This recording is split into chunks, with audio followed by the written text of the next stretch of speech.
In our previous videos हमने higher differential equation का solution देखा था पॉलिनोमियल के साथ और एक्सपोनेंट के साथ। अब हम लोग ट्रिग्नोमेट्रिक फंक्शंस के साथ देखेंगे कि हमें हायर ऑर्डर डिफरेंशियल इक्वेशंस वो भी नॉन होमोजीनियस कैसे सॉल्व करनी है।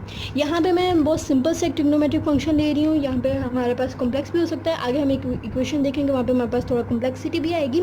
बट यहाँ पे अगर मेरे पास सेम वही हमारा होमोजीनियस इक्वेशन जो है मैंने एज इट इज़ वही ली है जो हमने पिछली वीडियोस में ली थी और इसका सॉल्यूशन वहाँ पे बताया गया, तो इसलिए यहाँ पे भी मैं डायरेक्टली सिर्फ उसका आंसर लिखूँगी।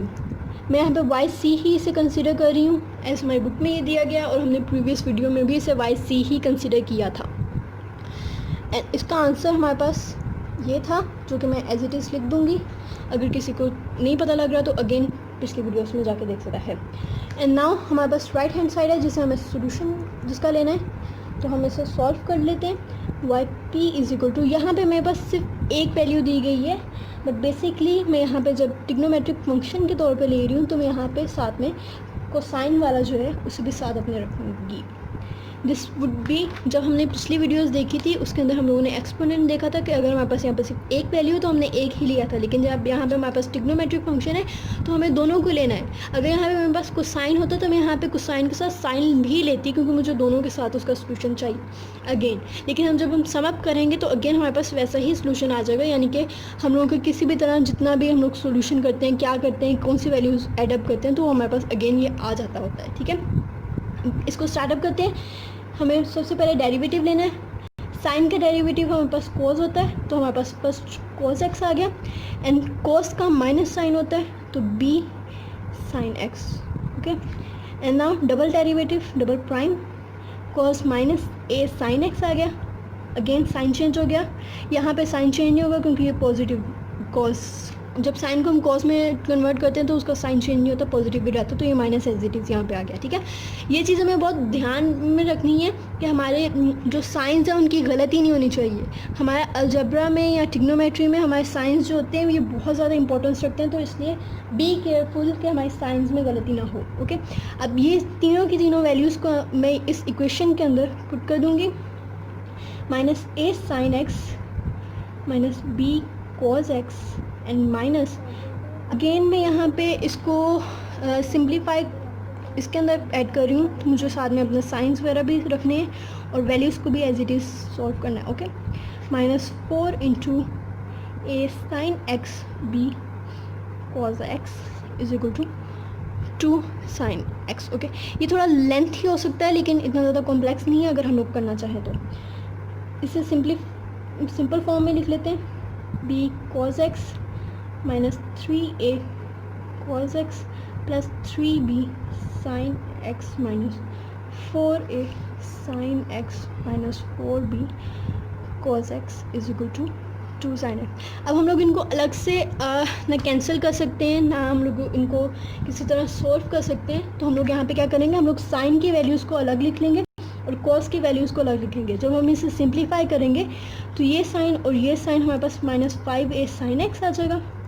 ओके, हमारे पास अगला जो है ओके, और हमारा कॉस ये वाला और ये वाला cos -5b cos x minus 3a cos x and plus 3b sine x is equal to 2 sine x. कुछ इस तरह से हमारी वैल्यूज़ आ जाएंगी। अब हम लोगों को यहाँ पे साइन की वैल्यूज़ को अलग कर लेना और कॉस की वैल्यूज़ को अलग कर लेना। -5a plus 3b into sine x common ले लिया हमने।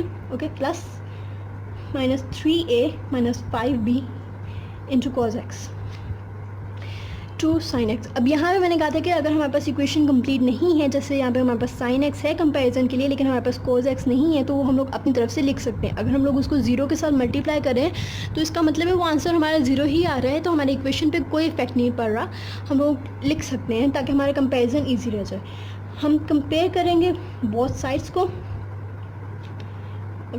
एज हम लोग कंपेयर कर रहे हैं -5a प्लस 3b, साइन के साथ साइन ऑलरेडी कट हो चुका है तो मैं यहाँ पे सिर्फ 2 लिखूँगी, and the other side is -3a minus 5b is equal to 0। अब हमें इस इक्वेशन को कैसे सॉल्व करना है, देयर आर 2 वेज। कि हम लोग यहाँ से एक की वैल्यू को निकालें एंड देन उसमें सब्स्टिट्यूट करके भी निकाल सकते हैं, और हम लोग अगर चाहते हैं तो इन्हें आपस में मल्टीप्लाई और डिवाइड भी कर सकते हैं। तो मैं अभी मल्टीप्लाई और डिवाइड वाला ही करने लगी हूँ। मैं इक्वेशंस को नाम दे देती हूँ, equation a and equation b. मैं इसको 3 के साथ मल्टीप्लाई करूँगी और इसको 5 के साथ मल्टीप्लाई करूँगी। एंड नाउ कि हम इसे कैसे मल्टीप्लाई कर रहे हैं, क्या कर रहे हैं देख लेते हैं। हम लोग -15a के प्लस 9b बिकॉज मैं 3 के साथ मल्टीप्लाई कर रही हूँ is equal to 6, and here मैं 5 के साथ मल्टीप्लाई कर रही हूँ एंड -5 के साथ कर रही हूँ ताकि हम लोगों को जब एडिशन करना हो तो हमारे लिए ईजी रहे। Okay, 15a plus 25b is equal to 0। Again 0 के साथ मल्टीप्लाई किया, 0 कोई इफेक्ट नहीं पड़ा। एडिशन ये कैंसिल हो गया आपस में। 34b is equal to 6, b is equal to 6/34 and it will be 3/17। हमारे पास b की वैल्यू आ गई। अब हम लोग इस b की वैल्यू को किसी भी एक इक्वेशन के अंदर, मैं a वाली चूज़ कर रही हूँ, इस a वाली इक्वेशन के अंदर सब्स्टिट्यूट करूँगी और अपनी वैल्यूज़ जो हैं वो a की भी निकालूंगी। Okay, but 2 and there we go 5a plus 9/17 is equal to 2 minus 5a 2 minus 9/17 and अगर हम लोग इसको करते हैं सॉल्व तो हमारे पास 25/17 आंसर आता है इस साइड का कंप्लीट। एंड अगेन ये 5 इसके साथ कैंसिल आउट हो जाएगा और ये माइनस में इधर चला जाएगा, यहाँ पे 5 रह जाएगा। a is equal to -5/17। हमारे पास आंसर a का भी आ गया और b का भी आ गया। अब हम लोग इस इक्वेशन को अपनी इस इक्वेशन के अंदर पुट करेंगे जो कि हमारा पर्टिकुलर सोल्यूशन जिसका हमें चाहिए। ठीक है, yp is equal to -5/17 sin x and plus 3/17 cos x। And now हमें अपना लास्ट स्टेप जहाँ पे हमें अपनी वैल्यूज़ जो है पर्टिकुलर और कॉम्प्लीमेंट्री की दोनों की सम अप करनी है। ठीक है, yc की वैल्यू जो हमें पहले से पता है, जो हम पिछली सारी वीडियोस में सेम रख रहे हैं, अभी हमने उसे चेंज नहीं किया क्योंकि वहाँ पे हमें इतना काम नहीं करना है। यहाँ पे बेसिकली हमारा काम पर्टिकुलर सोल्यूशन पे है। एंड नाउ पर्टिकुलर सोल्यूशन की वैल्यूज़ माइनस साइन हो गया sin x plus 3/17 cos x and there we go with the answer. बस यही हमारा इसका सोल्यूशन है।